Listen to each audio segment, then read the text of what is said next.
É isso aí, estamos de volta e agora, falando ainda de futebol, vamos falar da Série C, que chegou à sua reta final. Agora chega o final de ano, começa a funilar. Quem é que tem café no bule, né? Vamos ver. Botafogo e Boa empataram por 0-0 em João Pessoa, na Paraíba. O jogo no Almeidão foi equilibrado.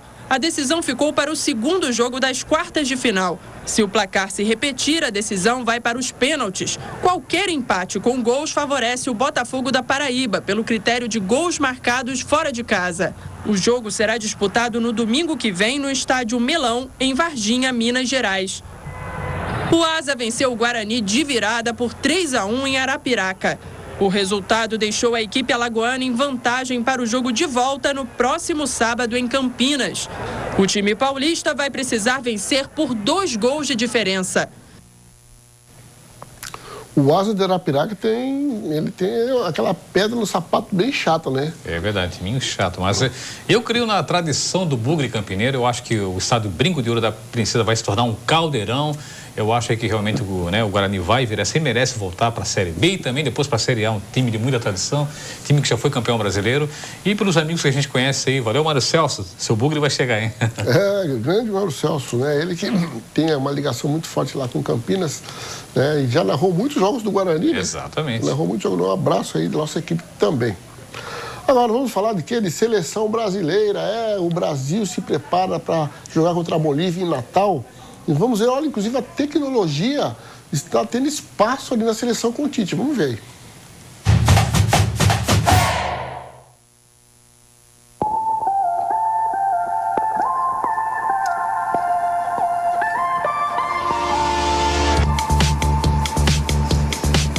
É muito importante a aquisição desse equipamento, que nos permite fazer as imagens num ângulo maior, né, mais aberto, a verdade é essa, e a gente consegue fazer as correções de algumas situações que acha importante no decorrer do treinamento.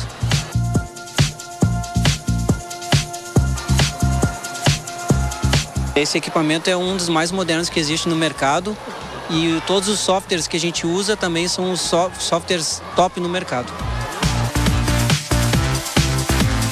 A gente tem um que a gente chama de um protocolo de análise de treino e a gente vai fazendo a edição dessas imagens e já leva tudo pronto para o treinador e ele decide a melhor forma de utilizar.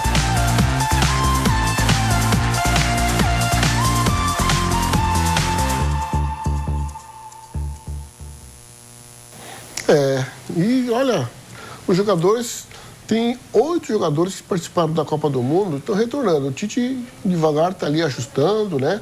E vamos ver, quem falou foi o Fernandinho, né? Vamos ver aí, pode soltar. Só junto com a nova comissão técnica, tivemos uma breve conversa aqui no vestiário, nos conhecemos, nos apresentamos. Mas em relação à torcida, acho que a torcida brasileira, todas as vezes que nós viemos jogar aqui no Nordeste, ela sempre nos apoiou, sempre mostrou o seu carinho com a seleção brasileira, com os jogadores. Então eu acho que é legal você sentir esse carinho, esse afeto da torcida. E eu acho que a maneira que a gente tem de retribuir isso daí é tentar dar o nosso sangue, jogar um bom futebol e conseguir a vitória dentro de campo. Olha, eu acho que é uma bênção de Deus, uma graça que tenho que aproveitar essa oportunidade, né? Como alguns treinadores antigos e meus pais também, o cavalo passa selado uma vez só, a gente tem que pegar e montar nele e não sair mais.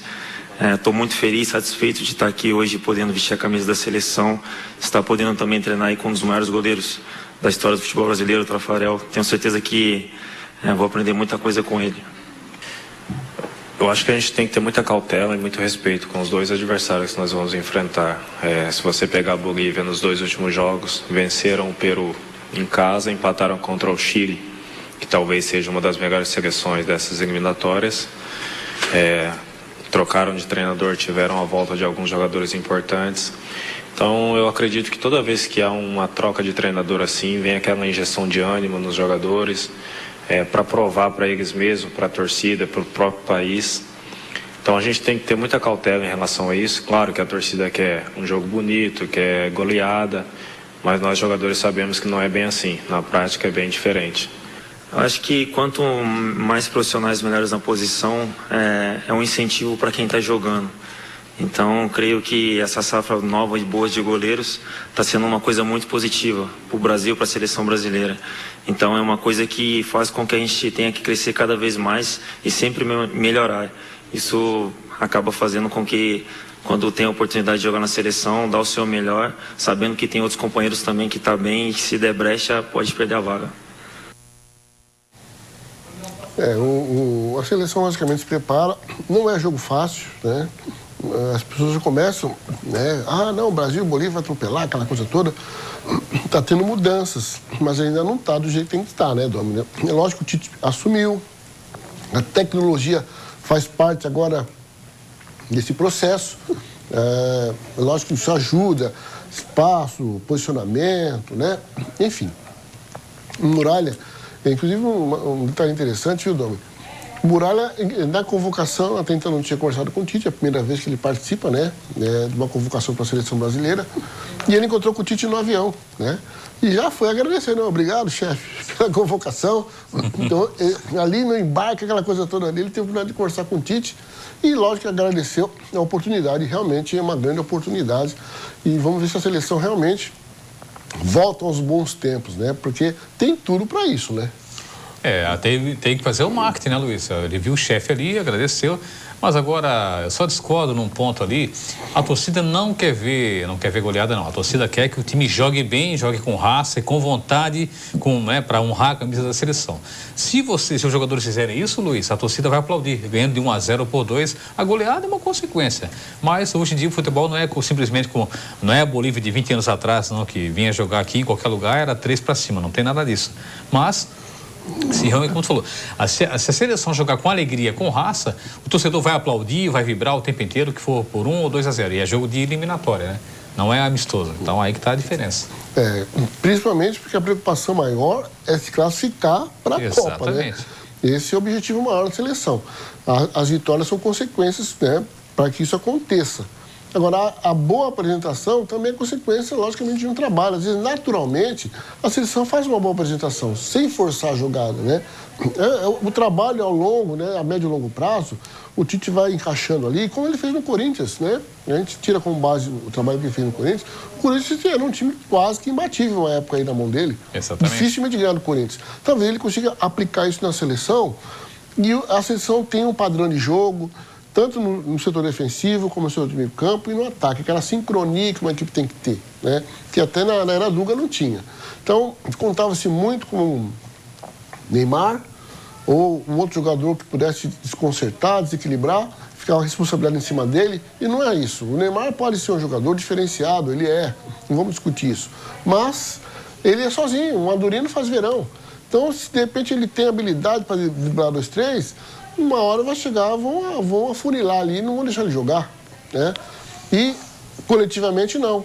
Aí você tem um time que joga coletivamente e esses jogadores, em certos momentos, podem fazer a diferença e criar situações de gol, né? Então, eu acho que o Tite está indo por esse caminho e vamos torcer para que isso aconteça, porque o mais importante é classificar para a Copa do Mundo, né? É verdade, Luiz. E o próprio Neymar sentiu isso. Ele está leve. Ele não é só um jogador leve, porque é um jogador que corre muito, que é veloz. Não, ele está leve realmente de pensamento.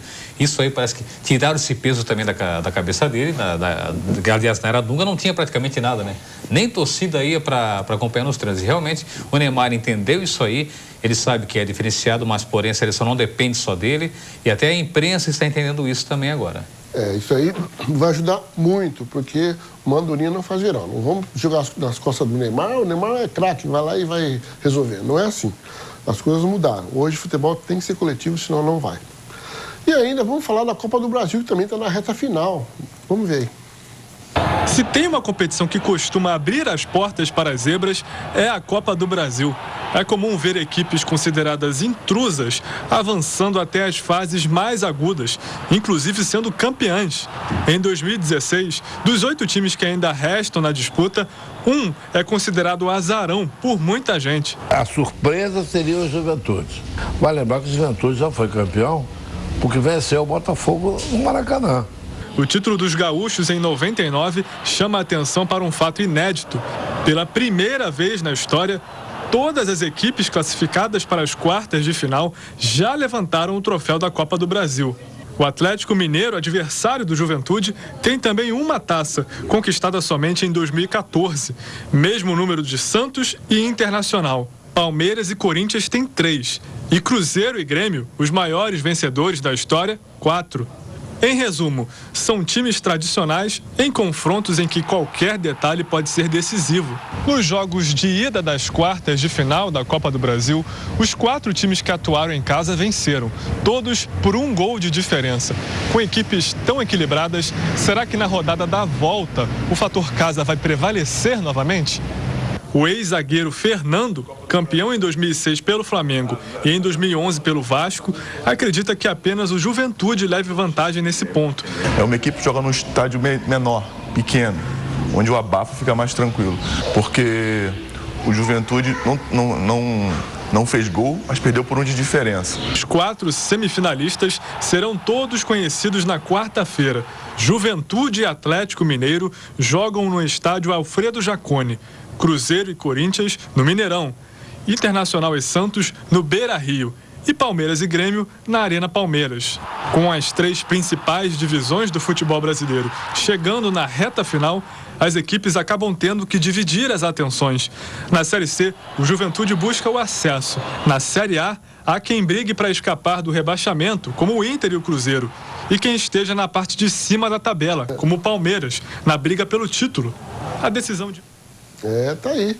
Um apanhado da Copa do Brasil. Agora, a Copa do Brasil é uma competição diferente, realmente. São todas decisões, são jogos decisivos. São 2 jogos, mas você tem que ir bem no primeiro, no segundo, não importa. Você tem que ir bem, porque senão você não passa para outra fase, você não caminha, né? É verdade. E como você falou desse apanhado aí, como o próprio repórter disse, é time que está disputando o título na Série A e time que está buscando acesso, que está na Série C e tenta ir para B. É algo assim, realmente, não dá, é uma loteria realmente a Copa do Brasil. É verdade. Nosso tempo acabou, mas amanhã voltamos, quem sabe com uma boa vitória do Joinville. Estaremos na torcida aqui para que o Joinville saia da situação. Domingos, obrigado pela sua participação. Amanhã nós voltamos a falar mais de esporte aqui. Obrigado, Luiz. Obrigado, telespectador, e até amanhã.